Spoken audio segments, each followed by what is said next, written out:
ಸ್ನೇಹಿತರೆ, ಎಲ್ಲರಿಗೂ ಶುಭೋದಯ. ನನ್ನ ಹೆಸರು ಖುಷಿ. ನಾನು 7ನೇ ತರಗತಿಯಲ್ಲಿ ಓದುತ್ತಿದ್ದೇನೆ. ಈ ದಿನ ನಾನು ಅಮ್ಮನ ಬಗ್ಗೆ ಭಾಷಣ ಮಾಡಲು ಹೋಗುತ್ತಿದ್ದೇನೆ. ಅಮ್ಮ, ಈ ಒಂದು ಪದವೇ ಅಮೃತ. ಅಮ್ಮ ಎಂದರೆ ಸಂಜೀವಿನಿ. ಅಮ್ಮನ ಮಾತೆ ಜೇನಿಗಿಂತಲೂ ಸಿಹಿ. ಈ ಜಗತ್ತಿನಲ್ಲಿ ದೇವರಿಗಿಂತಲೂ ಮಿಗಿಲಾದ ಶಕ್ತಿ ಎಂದರೆ ಅದು ಅಮ್ಮ ಮಾತ್ರ.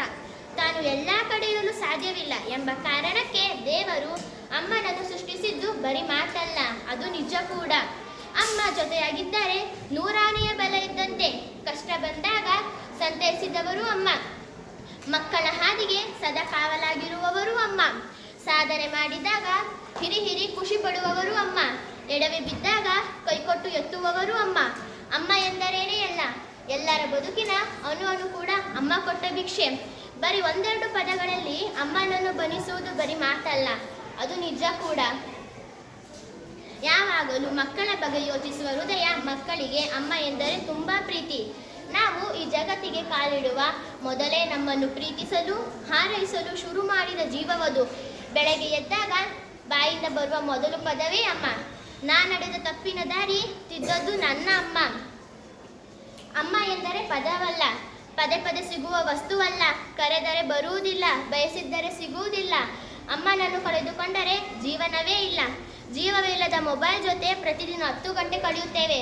ಆದರೆ ಪ್ರಾಣ ಕೊಟ್ಟ ಅಮ್ಮನ ಜೊತೆ 10 ನಿಮಿಷ ಮಾತಾಡಿದರೂ ಬಹಳ ಚೆನ್ನಾಗಿರುತ್ತದೆ. ಯಾವಾಗಲೂ ಅಮ್ಮನಿಗೆ ಗೌರವ ಕೊಡಿ. ಯಾಕೆಂದರೆ ಈ ಜಗತ್ತಿನಲ್ಲಿ ಎಲ್ಲರೂ ಸಿಗುತ್ತಾರೆ, ಆದರೆ ಅಮ್ಮ ಮತ್ತೆ ಬೇಕು ಎಂದರೆ ಸಿಗುವುದಿಲ್ಲ. ನಾನು ಭಾವನಾ. ಇಂದು ನಾನು ಶಿಕ್ಷಕರ ಬಗ್ಗೆ ಭಾಷಣವನ್ನು ಮಾಡುತ್ತಿದ್ದೇನೆ. ಶಿಕ್ಷಕರು ಮಾನಕುಲದ ದೇವರು ಅಂತ ಭಗವದ್ಗೀತೆನೇ ಹೇಳುತ್ತೆ. ಶಿ ಅಂದರೆ ಶಿಸ್ತು, ಕ್ಷ ಅಂದರೆ ಕ್ಷಮೆ, ಕ ಅಂದರೆ ಕರುಣೆ ಅಂತ. ಇವಾಗ ಸಮಾಜದಲ್ಲಿ ಯಾರೇ ಒಂದು ಒಳ್ಳೆ ಸ್ಥಾನದಲ್ಲಿ ಗುರುತಿಸ್ಕೊಂಡಿದ್ದಾರೆ ಅಂದರೆ ಅವರಿಂದ ಒಬ್ಬ ಶಿಕ್ಷಕನ ಪ್ರಯತ್ನ ನಿರಂತರವಾಗಿ ಇದ್ದೇ ಇರುತ್ತೆ. ಕಲ್ಲಿನ ನುಟ್ಟಲ್ಲಿ ಬರೋ ಸಾವಿರಾರು ಮಕ್ಕಳಿಗೆ ಶಿಕ್ಷಕರ ಆಕಾರ ಕೊಟ್ಟು ಹೊರಗಿನ ಪ್ರಪಂಚಕ್ಕೆ ಬೀಳ್ಕೊಡೋದೇ ನಮ್ಮ ಶಿಕ್ಷಕರು. ಒಂದು ಪೆನ್, ಒಂದು ಪುಸ್ತಕ, ಒಂದು ಮಗು, ಅದ್ರ ಜೊತೆಗೆ ಒಬ್ಬ ಶಿಕ್ಷಕ ಇಡೀ ಪ್ರಪಂಚನೇ ಬದಲಾಯಿಸ್ಬೋದು. ಯಾಕಂದರೆ ಇಲ್ಲಿ ಜಾತಿ ಮತ ಭೇದ ಭಾವ ಯಾವುದನ್ನು ನೋಡದೆ ಎಲ್ಲ ಮಕ್ಕಳನ್ನು ಒಂದೇ ರೀತಿ ನೋಡಿಕೊಂಡು ಎಲ್ಲ ಮಕ್ಕಳಿಗೂ ಒಂದೇ ರೀತಿ ಶಿಕ್ಷಣ ಕೊಡೋದು ನಮ್ಮಂಥ ಶಿಕ್ಷಕರ ಕೆಲಸ. ಗುರುವೇ ನಮಃ ಅಂತ ಹೇಳೋ ಬದಲು ಗುರುವೇ ಮಹಾ ಅಂತ ಹೇಳೋ ಎಷ್ಟೋ ಮಕ್ಕಳಿಗೆ ನಾವು ತಿದ್ದಿ ಬುದ್ಧಿ ಹೇಳ್ತೀವಿ. ನಾವು ಒಂಥರ ಮೇಣದ ಬರ್ತಿ ಇದ್ದಂಗೆ, ನಮಗೇನಾದರೂ ಚಿಂತೆ ಇಲ್ಲ, ಆದರೆ ನಮ್ಮ ಮಕ್ಕಳ ಭವಿಷ್ಯ ಸದಾ ಬೆಳಗ್ತಾ ಇರಬೇಕು ಅನ್ನೋದು ನಮ್ಮ ಮುಖ್ಯ ಉದ್ದೇಶ ಆಗಿರುತ್ತೆ. ಇವಾಗ ನಮಗೂ ಮನೆಯಲ್ಲಿ ಸಾವಿರಾರು ತನ್ನಗಳಿರುತ್ತೆ, ಆದರೆ ಸ್ಕೂಲಿಗೆ ಬರುವಾಗ ಅದನ್ನೆಲ್ಲ ಕಾಂಪೌಂಡ್ ಆಚೆನೆ ಬಿಟ್ಬಿಟ್ಟು ಒಳಗೆ ಬರ್ತೀವಿ. ಇವಾಗ ನಿಮಗೆ ಗೇಮ್ಸ್ ಬಿಡಿಲ್ಲ ಅಂತ ಬೇಜಾರಾಗುತ್ತೆ, ಆದರೆ ನಾವು ಬೆಳಗ್ಗೆಯಿಂದ ಸಂಜೆ ಗಂಟ ಪಾಠ ಮಾಡ್ತಾನೆ ಇರ್ತೀವಿ. ಮಾತಾಡಿ ಗಂಟೊಣಗಿದ್ರು ಅನ್ನೋ ನಮ್ಮ ಮಕ್ಕಳ ಹತ್ರ ಹೇಳ್ಕೊಡೋದಕ್ಕೆ ಮನಸ್ಸಪ್ಪಲ್ಲ. ಹಗಲು ರಾತ್ರಿ ಓದ್ತಾನೆ ಇರ್ತೀವಿ, ಬರಿತಾನೆ ಇರ್ತೀವಿ. ಹಾಗಂತ ನಾವೆಲ್ಲ ಲೇಖಕರಲ್ಲ, ಕವಿಗಳೂ ಅಲ್ಲ, ಭಾಷಣಗಾರರೂ ಅಲ್ಲ. ನಾವು ಓದಿ ಬರೆಯೋದು ನಮಗೋಸ್ಕರ ಅಲ್ಲ, ನಮ್ಮ ಮಕ್ಕಳಿಗೋಸ್ಕರ. ಯಾಕಂದರೆ ನಾವು ಓದಿಸಿ ಬರ್ಸೋವಂಥ ಶಿಕ್ಷಕರು. ಧನ್ಯವಾದಗಳು.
Newspaper is very helpful to our life. Newspaper keeps us updated. It has pictures, advertising and stories. Newspaper gives us knowledge and updated of our world. It is very helps to connect to the other countries of our life. The full form of the newspaper is N stand for North, E stand for East, W stand for West and S stand for South. P stand for fast and A stand for and, P present, E stand for event, R stand for report. Totally north, east, west, south, past and present event report. Thank you. ಎಲ್ಲರಿಗೂ ಶುಭ ಮುಂಜಾನೆ. ನನ್ನ ಹೆಸರು ಮಾನ್ಯ. ನಾನು 9ನೇ ತರಗತಿಯಲ್ಲಿ ಓದುತ್ತಿದ್ದೇನೆ. ನಾನು ಇವತ್ತು ಮಾಡುತ್ತಿರುವ ವೇಷಭೂಷಣ ಬರವಣಿಗೆ.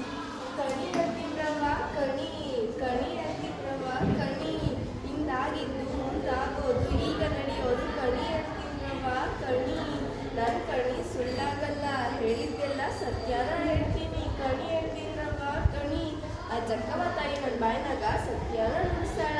ಕಣಿ ಹತ್ತಿರವ ಕಣಿ, ಬಾರಪ್ಪ. ಯವಿ ಐತಿ ಐತಿ ಚಲೋ ಐತಿ, ನಿಮ್ಮ ಭವಿಷ್ಯ ಚಲೋ ಐತಿ.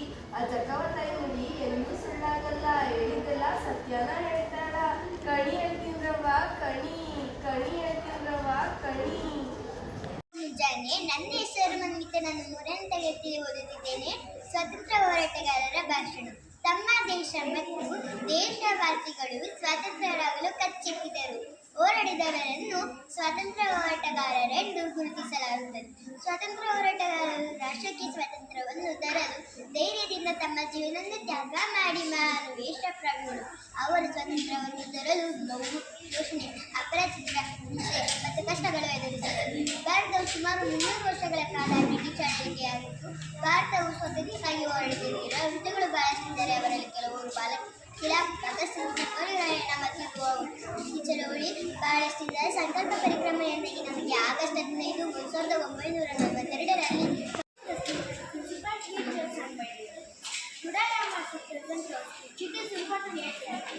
Education is a very important role in everyone's life. Education is a basic human right, provides freedom and improvement. Education is a dependent ఏంద్రదో provide us independence. Provide they use their providers and good lifestyle. A good use in the society and make media is an online platform where we can share thoughts, information, pictures and videos. We are using in our day-to-day life. It has and become integral part of our life. There are various social media platforms like Facebook, Twitter, WhatsApp, etc. We are using them to communicate and socialize locally as well as globally. Social media has both advantages and disadvantages. I would like to mention advantages of social media first. The biggest benefit of social media that can share our thoughts and ideas with people across the world. Now even a common man can express his opinion on national or international issues. Another benefit of social media is people can showcase their talent on this platform. Many people have gained through this social media. It is also helping people earn money. Now I would like to talk about drawback of social media. Good morning, respected teachers and my dear friends. I am Diksha God. I am reading from 5th standard. First of all, thanks for giving this opportunity. I wish you all happy New Year to all. A New Year chance for all of us brilliant plus. It gives us new hopes, new dreams and new goals. Last year we learned many things school, both inside the classroom and outside. This year let us try to do even better. Let us be disciplined, respect our teachers, help our friends and focus on our studies. A positive attitude can make this year special for all us. I pray this year brings happiness, good health and success to everyone. Thank you once again. Happy New Year. ನಾನು ಮಾತನಾಡುವ ವಿಷಯ ಸಮಯದ ಮೌಲ್ಯ. ಸಮಯವು ಅತ್ಯಂತ ಅಮೂಲ್ಯವಾದ ಸಂಪತ್ತು. ಹಣ ಕಳೆದುಕೊಂಡರೆ ಮತ್ತೆ ಸಂಪಾದಿಸಬಹುದು, ಆದರೆ ಕಳೆದುಕೊಂಡ ಸಮಯವನ್ನು ಎಂದಿಗೂ ಮರಳಿ ಪಡೆಯಲು ಸಾಧ್ಯವಿಲ್ಲ. ಆದ್ದರಿಂದ ಸಮಯವನ್ನು ಸರಿಯಾಗಿ ಬಳಸುವುದು ನಮ್ಮ ಜೀವನದ ಯಶಸ್ಸಿಗೆ ಅತ್ಯಂತ ಮುಖ್ಯವಾಗಿದೆ. ವಿದ್ಯಾರ್ಥಿ ಜೀವನದಲ್ಲಿ ಸಮಯದ ಮಹತ್ವ ಇನ್ನಷ್ಟು ಹೆಚ್ಚಾಗುತ್ತದೆ. ಓದು, ಆಟ, ವಿಶ್ರಾಂತಿ ಎಲ್ಲದಕ್ಕೂ ಸರಿಯಾದ ಸಮಯವನ್ನು ನೀಡಿದಾಗ ಮಾತ್ರ ಜೀವನದಲ್ಲಿ ಶಿಸ್ತು, ನಾಳೆಗೆ ಅರ್ಥಬಾರದು ಎಂಬ ಮಾತು ಸಮಯದ ಮೌಲ್ಯವನ್ನು ನಮಗೆ ನೆನಪಿಸುತ್ತದೆ. ಕೊನೆಗೆ ನಾನು ಹೇಳಲು ಬಯಸುತ್ತೇನೆಂದರೆ ಸಮಯವೇ ಜೀವನ. ಸಮಯವನ್ನು ಗೌರವಿಸಿದರೆ ಜೀವನ ನನ್ನನ್ನು ಗೌರವಿಸುತ್ತದೆ. My name is Manita from Standard. Today I am going to speak on Indian culture. Indian culture is one of the together in India. They were beautiful cults according to their traditions. Indian culture also reflects the dance forms and music. People make variety of food items throughout the country. Festivals in Indian culture are very joyous and colorful. Indian yoga and is becoming popular in the whole world. My mother is most important person in my life. She is loving, caring, and always support me. Anything do. She is teach my good thing like honest, and to help others. She takes of our family and makes many sacrifices. They smile, make us and happy and their words. You may confident whenever feel sad.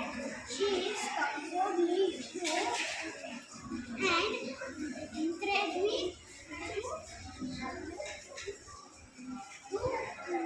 she is different food. ನಾನು ಒಬ್ಬ ರೈತ. ನನ್ನ ಬಗ್ಗೆ ಹೇಳೋದಕ್ಕೆ ಇಲ್ಲಿ ಬರ್ತೀನಿ. ನನ್ನನ್ನ ದೇಶದ ಬೆನ್ನೆಲುಬು ಅಂತ. ಆದರೆ ನನ್ನ ಬೆನ್ನೆಲುಬು ಮುದ್ದ ಕೆಲಸ ಮಾಡಿದ್ರೆ ನನಗೆ ಬೇಕಾದ ಸೌಲಭ್ಯ ಸಿಗೋದಿಲ್ಲ. ನಾನು ರಾತ್ರಿ 10 ಗಂಟೆ ಕೆಲಸ ಮಾಡ್ತೀನಿ. ನಾನು ಹಾಕಿದ ಬಂಡವಾಳ ನನಗೆ ಗೊತ್ತಿಲ್ಲ.